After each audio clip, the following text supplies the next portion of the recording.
Come on in, welcome to my home.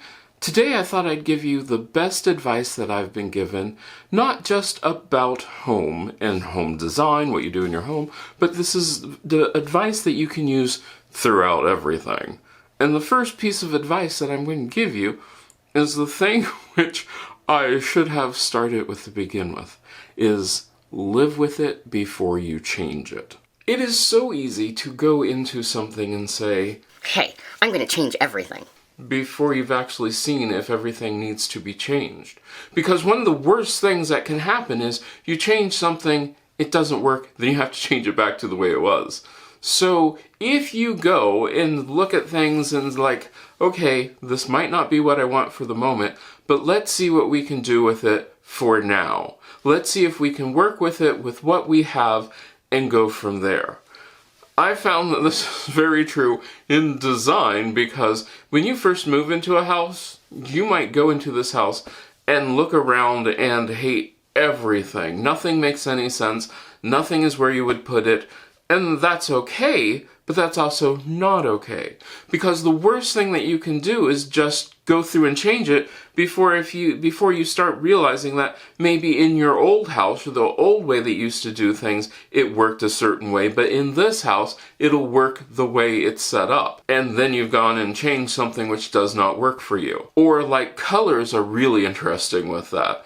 When it comes to a paint room color, well, a lot of times people are like, oh, I'm going to move in and change the paint room color, and then they're like, I don't know. Does this work? Does this not work? I have no idea. I have no idea if it works or not.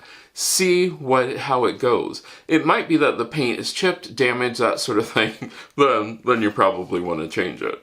But once you start living with something first, then deciding, evaluating, seeing if that works, then decide what you're going to change. That's really important. Then once you start changing things, the next thing to do is, hey, go slow. Don't change everything all at once. And there are lots of different reasons not to do this. The first of which is, maybe you just can't afford it. Maybe it is way, way too expensive to change everything. So the best idea is to step back and we're going to come up with a plan. A plan which is, this is what my finished goal is going to be. These are the steps I'm going to take it. I'm going to take it slow. Because this isn't just one of those, hey, I'm going to do everything, I'll do it slow. But you also might find that your plan might change as things go along. Your going slow might be one of those things which you learn more as you go. And by going slow, you also get the chance to really, really, once again, look at things. Because this one thing which people don't realize is that your house is never finished. It really isn't. Once you think that your house is finished, it probably isn't, because you're going to redo something, change something, move things around. And that's something you really need to think about, is that the fact that if you look at your house as, this isn't a completed project, this is a project in motion. That way it can change with you. You're not stuck going, Okay, I'm here. What do I do now? No, change it. You don't like it, change it. But do it in incremental, slow places, because that way you're not changing these things and getting yourself into lots of debt, or even worse, changing something that you hate. I've done that before, where I did an idea and I thought, the idea would work really great, and it didn't. Or even worse, when I started this YouTube channel, I rushed out and bought a whole lot of equipment. In fact, if I would have saved the money that I've used in cameras, I think I've bought 4 different cameras for my YouTube channel. I don't have any of those first cameras. In fact, the cameras that I've had now I really love because I can use them in other things. But that also goes for my house.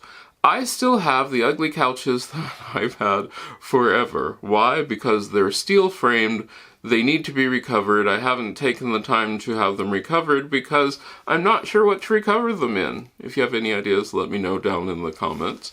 But I want to do things so that it has to be able to be adaptable. Right now, with my dog who thinks that it's fun to shed another dog every day, they have to have covers that I can take off and wash.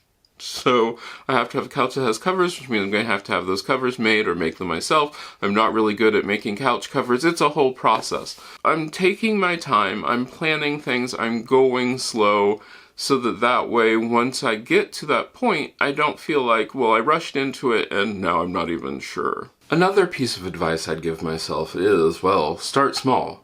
And I mean like really small. If you want to redecorate a room, start on a surface or a shelf. Just one small area. That way you can see if your combinations or your ideas will work together. I love doing the start small idea, especially for really big things, or like if I'm going to do my entire house, I will start with, just like this, I started with one shelf. And from one shelf, I grew the idea. The idea behind this whole thing was a natural green and white. And this expanded from just the shelf to this room to the entire house, became this flourish of green and white using natural colors, using wood tones and those sort of things, simply because I started small. And I kept building on the starting small. I could have very easily just said, hey, you know what, that shelf looks great, we're going to do the entire room now. But instead I did, hey, that shelf looks great, we're going to do another shelf. And from there, I went forward. That was the best thing that I ever did, because I was going to throw in some yellow in this, and I've done green and yellow before for springtime, and I just didn't feel it. Wasn't feeling it at all. Just because I've done that kind of thing before doesn't mean this time it's going to work for me, so I didn't put it in. I like being able to start small. I like being able to pick out things, and it gives me a chance to really focus in on what I feel is important for that. Because there are some things which I never would have even thought about, or some things I would have put away that I didn't. I mean, you'll notice in those bookshelves, there's a little bit of orange sneaking in there. I didn't worry about that much. And that's something to always think about. Don't worry too much. When some people do things, they worry a lot about what everybody else is doing. Okay, don't do that. Don't worry about what everybody else is going to say about your house, your style, your whatever.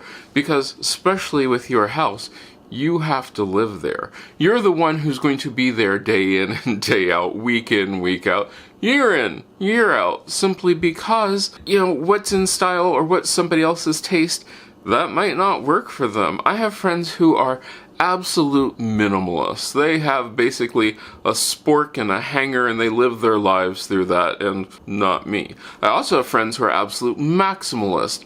They clutter things up to the absolute packed full of, no, not really me. I'm more of a me. I don't worry about what other people think about my style.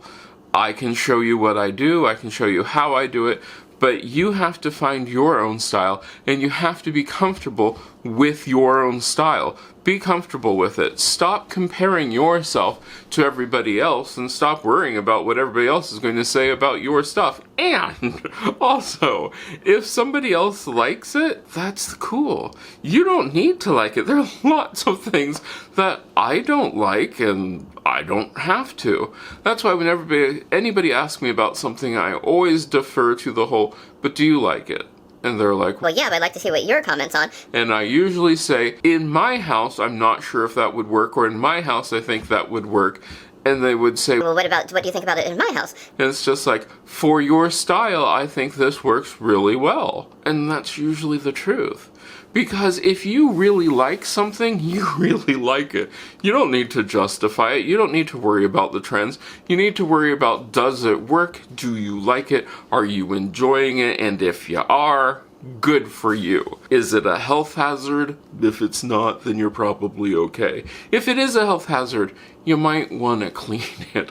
I'm just throwing that one out there, because a lot of people will sit back and do the whole, Well, I never clean, and I just leave my house all cluttered up, and then I trip over things. yeah, that's a health hazard.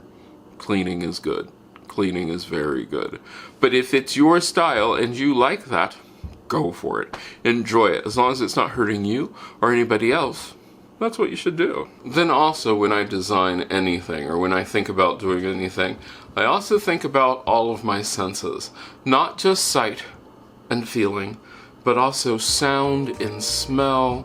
I mean, those can actually really help any sort of design, any sort of like anything that you do. If you want your house to have a nice fall feeling, having sounds that sound like fall, having those warm smells like cinnamon or those sort of things which remind you of fall, can make your house feel cozy and fall-like. And that way it's just like, it's not just this flat picture where I present it to you at any time of the year and it's just like, meh, it's okay, it looks really nice, but if I'm in my house, I really want to be surrounded by it. I really want to be surrounded by the feeling, and part of that feeling is sound. I mean, we've talked about all of these things. Sound and scent. We can do a video on scent. I don't know if I've done that yet. If you're interested in me doing a video on scent, let me know down in the comments. But one of the cool things is always, don't forget everything else. Because I've walked into a lot of houses where visually it looks really pleasing, and yet you're like, there's just something off. And you're not sure what it is, and it can, like I said, it can be sound, it could be scent, it could be just the house is cold. No one really wants a freezing cold house in the middle of winter. But then again, nobody really wants a roasting hot house in the middle of summer. And that is something to think about. Do your decorations, do your whatever, give you the feeling that you want to have? And that's also another piece of advice. Also, if you're not sure where to start, get some inspiration. Find things that you like. They can be pictures, they can be magazines, it can be from a movie, it can be from a story. Get that inspiration and work with that inspiration, but don't feel you need to copy that inspiration. You don't need to mimic it letter for letter, book placement for book placement, picture for picture. No. Find what works for you and see if you have the stuff which will simulate that but isn't an exact copy. Because that's where it gets really weird when you walk into somebody's house and you're like, I've seen that before. And you're like, oh, you've just copied that magazine cover, or you've just copied exactly what was in the picture from the catalog. Is that your style? What is your style? Have you ever tried to define your style? It's really hard. But once again, if you want me to talk about defining your style, let me know. But the thing about this is, if you start small, you're going to really have something to go off of. You're going to find this area where it's just like, hey, I can see some sort of theme. I can see colors coming out. I can see whatever coming out. You might want to do something which I haven't done in a long time because I have various things I work with. I had a fairly big box and I called it my design box. I need to find it. I don't have any pictures of this. What my design box was, it was a box that was painted my wall color. It had the floor covering, and then I could just place things in that box and I could see how well they worked together. It was a design box, 100%. So that way I could get some sort of idea of what these things work with. You can do this. I do this a lot, when I talked about starting small with the shelves.